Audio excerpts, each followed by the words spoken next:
And you got him? Okay. We are here on September 18th, 2004 at the 12th Armored Division annual reunion here in Abilene, Texas. We are here with Porter Hamrick. He has his story to tell, and we will go ahead and get started with that. Let me just ask you right off from the beginning, where were you born and what year were you born? I was born in Webster Springs, West Virginia, May 24th, 1922. And tell me about your family, a little bit about your upbringing. Well, I was raised on a farm, and was 16 of us children. 13, 11, 3 died. Oh, and my.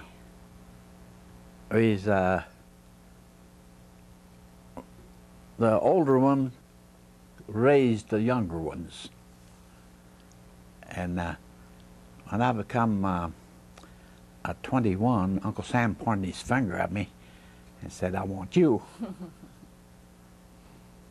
So I went to Camp Calma, Kentucky, and took my training. Then we went to Camp Barkley, Texas. We was there, excuse me, we was there not quite a year. And then we went to Camp Shanks, New York. And let me back up just a little bit. Do you remember when Pearl Harbor was hit? yes, I do. Tell me about what you remember. Well, it was on Sunday afternoon about 3 o'clock. The only thing you had then is just radios. And it come over the radio that Pearl Harbor had been bombed. And that's about all I remember at that time about Pearl Harbor. Up until the time Uncle Sam called me. So you were 21. Did you have a chance, were you just a farmer until then? Oh, or? yeah, right. Okay. Yeah. So tell me about your entry into service. I mean, was it traumatic? Did you enjoy it? Well, just like everything else, when I was called, I didn't know what I was getting into. No more than what you would think, well, I'm going someplace for a party or something. See. What were you trained in? Huh? What were you trained in? And artillery. Yeah, and 493rd Field Artillery. And it was in tanks. So we stayed in the same outfit, and 493rd in the tanks, and went overseas. And then from that we went to Le Havre, France.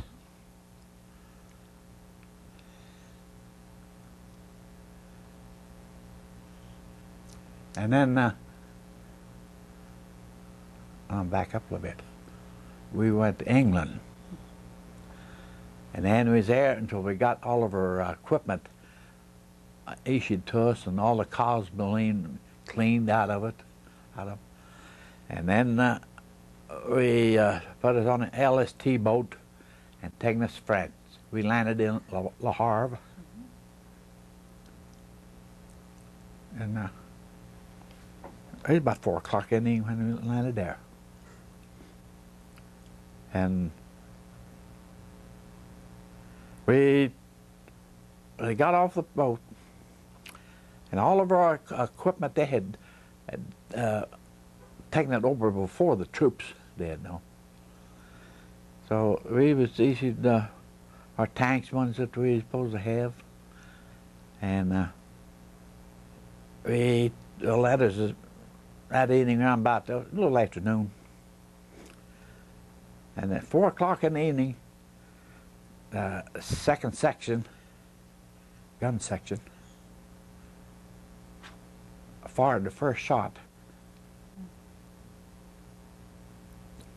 to put the 12th Armored Division in combat.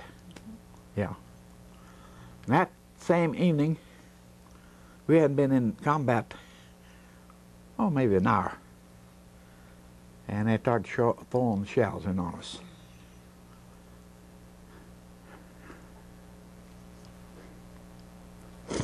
And one boy, his name was Pete Verone. He got killed. And they thrown shells in was a anti-aircraft gun. It's half track with 4 guns on them. They had dug a foxhole to jump in, and this one shell coming lit right in it. Right in the foxhole. And they kept on. I thought I went underneath my tank. I was brave.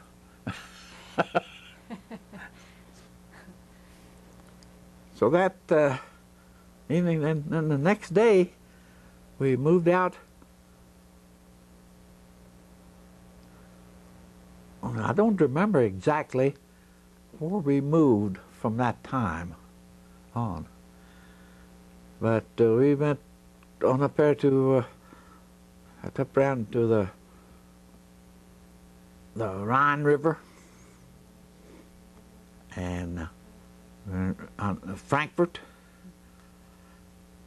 and a lot of them names I can't remember what they was. And we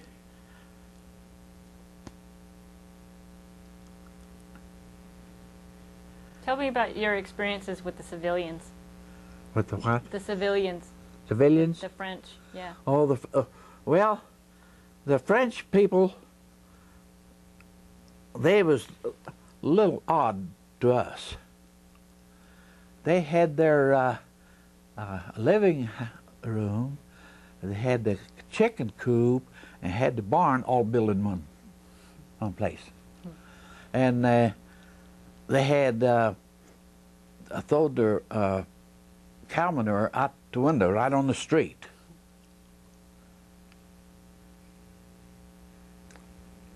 And that's the way they was. They had auctions, and had either on a sled or an old wagon, and they would pull this old wagon and their stuff way out in the country like. All of their houses, farmhouses, they didn't have any farmhouses. All of them was built in a little huddle place. Yeah. But I'm talking about throwing their manure and stuff out on the streets. One night I was glad to sit. It was snow about, I'd say about 6 inches deep and ice. So I come down over this hill, come down into the town, and my tank started to slide, and I could hear the motor and all. Had a trailer of ammunition behind me. So I thought, now it might go down there, but I couldn't tell what was down below me in the town. And so I threw it in reverse. It turned right around and started sliding back. So I put it in low gear, slid right around. It come right around and landed up over it at excuse me, at Paul Manure, and stopped.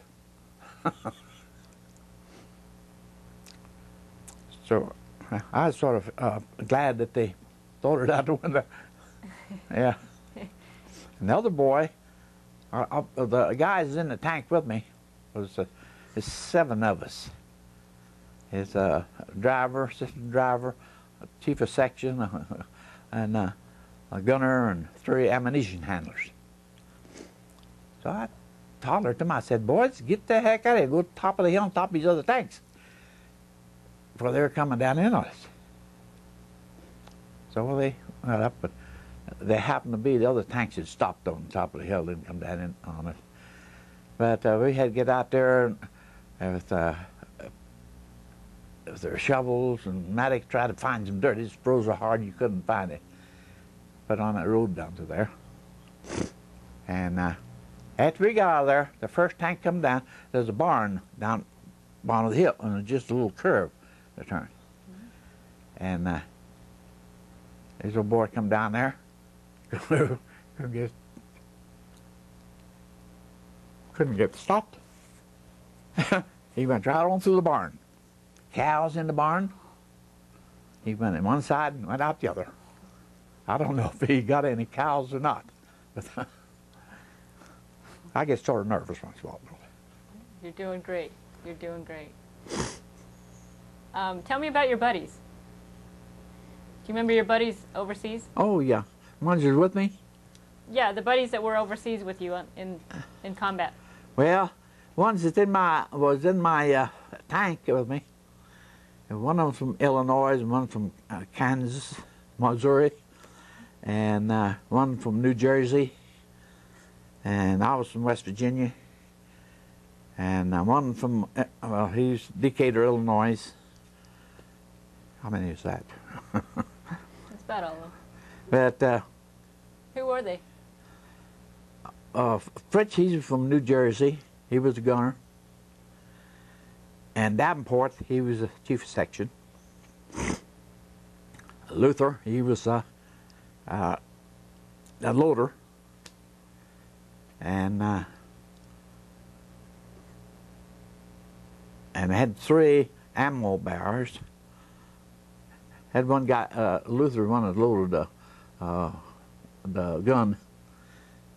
Other guys that take that ammunition out of these big containers they had them in, and the exec track, the lieutenant, he would call in by phone. We had wires running from one tank to the other, see, and he'd come up and say, CLAG, that's the name of the ammunition. A fuse quick, then you set your fuse. If you want it to go out in the air, or you want it to go low, or you want to hit the ground, or whatever. And I was the driver. But whenever, let's see, I'd be sitting right like this, and the big gun come out right here, and I got out. I usually got out after we got the gun laid, and got out and helped the boys with the ammunition. Yeah, for the gun is different here. There's so much noise. So all gun sections, we was together until end of the war. Yeah. Now one boy, his name was Turl. He's from some place down in Arkansas, and he had lifted a big door on the back of the tank that sort of opened up, and they weighed about, I'd say, 500 pounds apiece. And he's letting it down, and it dropped on his foot and mashed his foot. So I become the regular driver of that.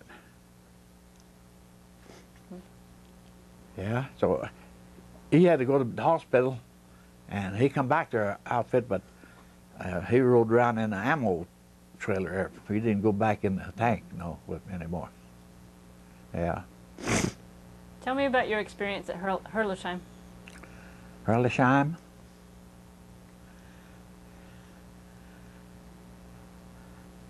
Well, I remember about being there, but I don't exactly remember what happened on that day. Okay. Yeah.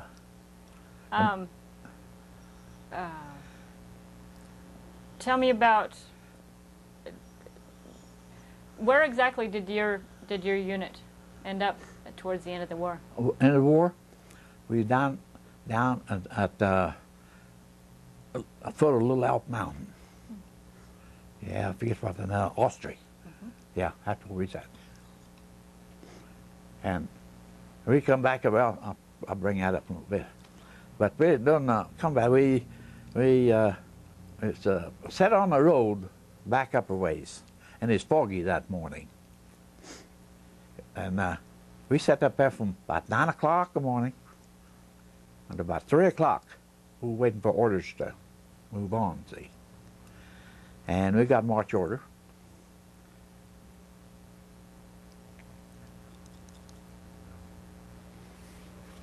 We just drove about maybe half a mile and got the firing order.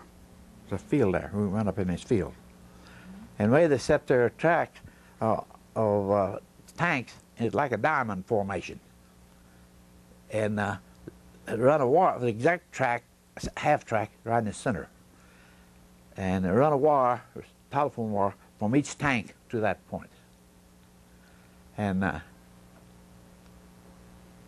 they had to set a aiming circles out so they could set their sights, you know. Just a minute.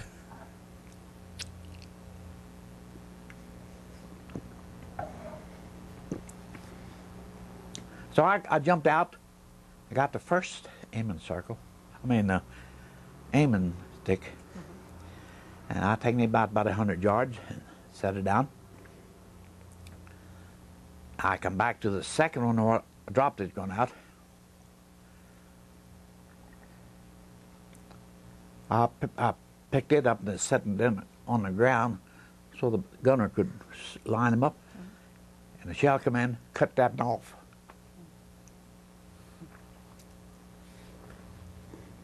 And here was another shell coming down on a tank down beyond my left, and hit and killed two of the guys down. He killed the tank commander and the gunner. And they give us march order. Leave everything where it was. Had to start our tanks up though and come back and go down over a little hill so it'd be shield. No.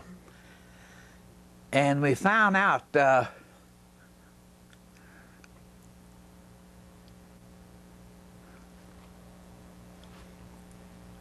next morning, we went back there to pick up what equipment we had left, with a little old haystack there. And that radio guy, from German guy, he was in that little haystack right there. He wasn't about the length of this room from me. He was calling in far. Yeah. So we got all back together, got our new wire and everything, so we could go back in the service. But that was what's called a close call. Yeah. Yeah, I'd agree with that. Did you ever come across any of the concentration camps? Oh yeah, oh yeah. We come up on about 4 o'clock in the evening, and they had there was a railroad track run through it, on the side of it, and they had bodies just like cross ties.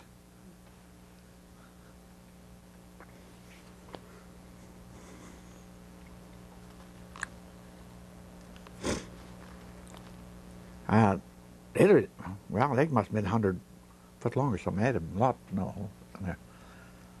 And when we got there, they had what guys that maybe are still alive, they had set this place on fire to kill them too, see. For most of them they couldn't walk and stuff, see. And what was out there, they'd come begging for something to eat and stuff, up to us. And of course we couldn't do anything about it.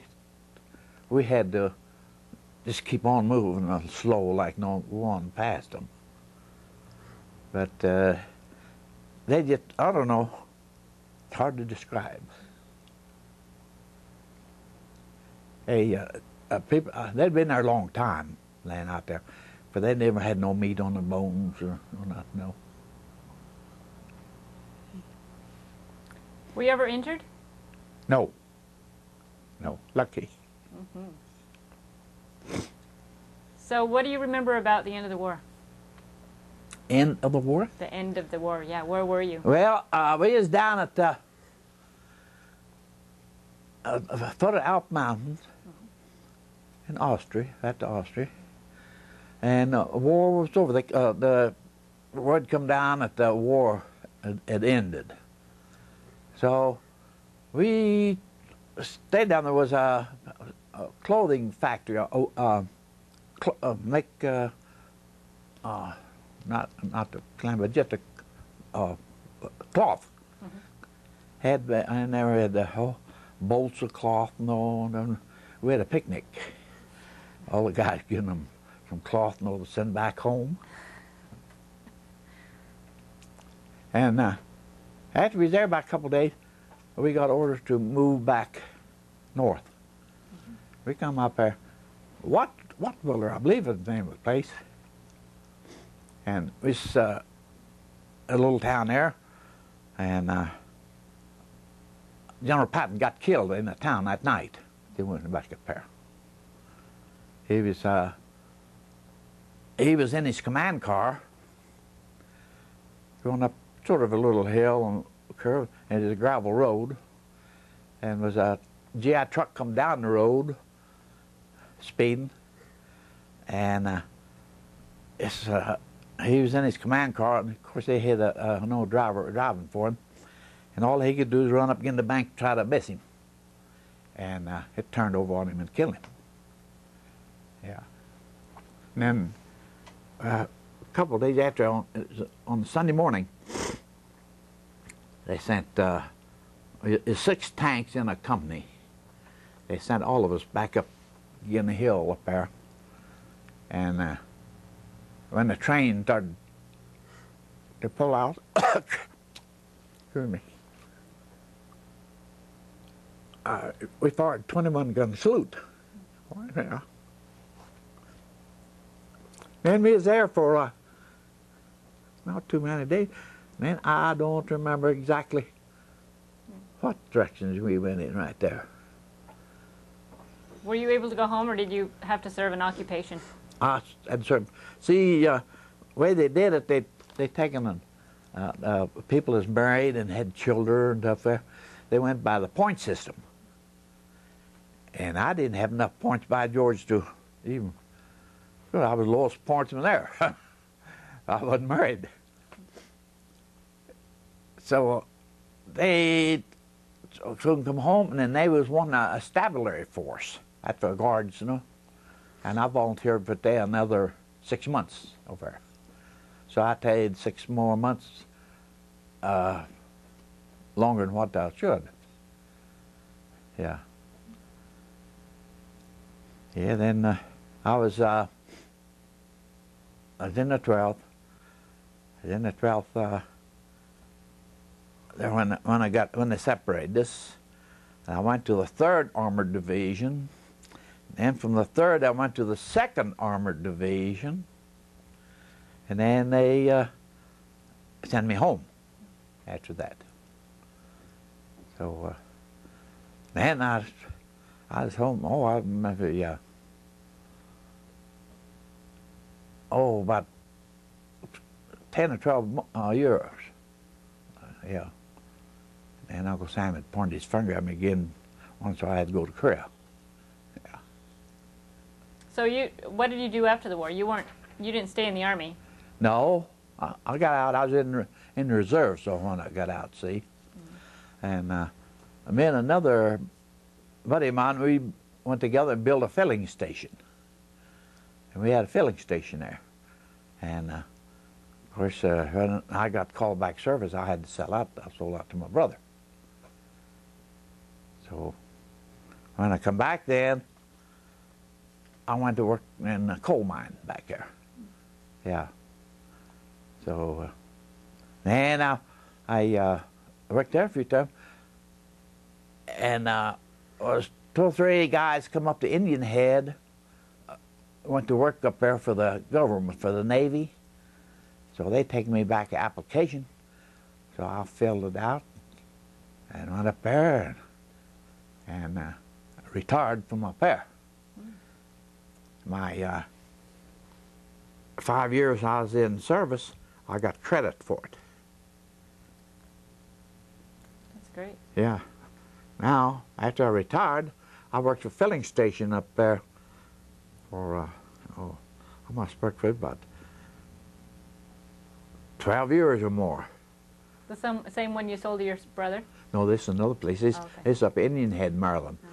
See, filling station I built was in Webster Springs. That's about 360 miles away. Yeah. So I retired from up there, and so I couldn't get away from up there. After I got up there and taken root, why, hard to get away. I had 2 boys and 2 girls. When were you married? Tell me about your wife and when you were married. Let's see. How'd you meet When her? was the year? In 50? In 1950, Reagan. Yeah. Where'd you meet her? One Sunday morning, I was working at the filling station, and her mother had come from church, and they was walking past the station. She stopped them and talking. So we still talking. Yeah. So how was it that you got called to the Korean War? I was in the reserve. Was a recruiting sergeant. He come every morning to the station, and he kept on at us, wanted to sign up. So one morning I saw him coming. I said to my buddy, I said, I'll just back you out. Sign up, get rid of him. He said, no, you won't. So we signed up, and he said, now you'll be the last one to leave Webster Springs. Well, you know, when the war broke out over there, I was the first one called. Yeah. First one. And the boys working with me, he didn't go until about, maybe almost close to a year. He went to state of Washington, out there, stationed out there. He got married, and he stayed out there. So I come back home, and I worked for coal mines a while, and then I got a chance to come. My hair started turning gray, and I started looking for a place to eat. So I come up to Indian Head. Now, I forgot a little bit. It was one Easter morning. We couldn't see for hedgerows or trees. You know, the river went down. This is in what, 44? 1944? Yeah. Or 45? It was in about 42. It was in about 40. No, a little earlier than that. I went to service in 42. This is in about 40, maybe 40, about 44, or maybe in that neighborhood. But the airplanes, P-47s, they was coming dropping bombs and strafing, you know. You can see the tracer bullets running in the air. And just now it was one of the planes come up over them trees, and we was in a field, and it sort of dipped down and went up a hill. So that plane come down there, it was on fire.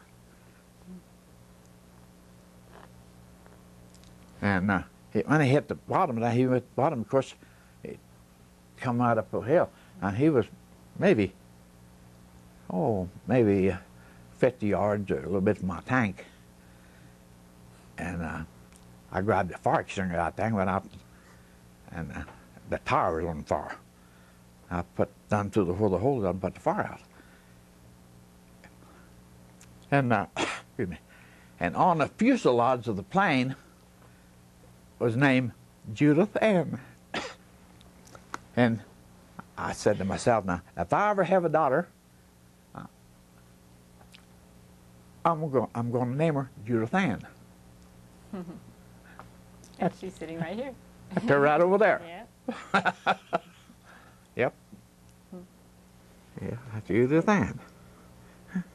So tell me your wife's name and your children's names. My wife's name is Betty Jean. And my first child was a girl. That's Judith Ann. My next one was a boy. His name is Phil. Philip. I'll put a Morris in it, Philip Morris. And next one is David Allen. He's a boy. And my youngest one is a girl.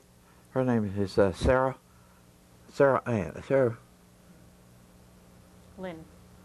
Sarah Lynn, yeah. So she got 2 boys and a girl, and my oldest boy, he got to one girl, but he got separated. And next boy, he got 3 built in. Oh. And my youngest daughter, she got a little boy at 7, and the girl is 5. So that takes care of them. So you had all of your children before you went to the Korean War? No. No? No, I didn't have any. Oh. She was born while I was in Korea. Oh, I understand. Yeah. Yeah, and then I scattered the rest of them out.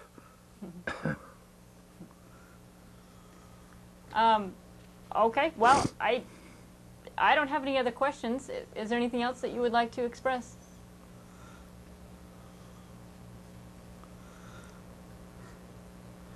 Well, after I get out of here, well, I'll think a lot of them.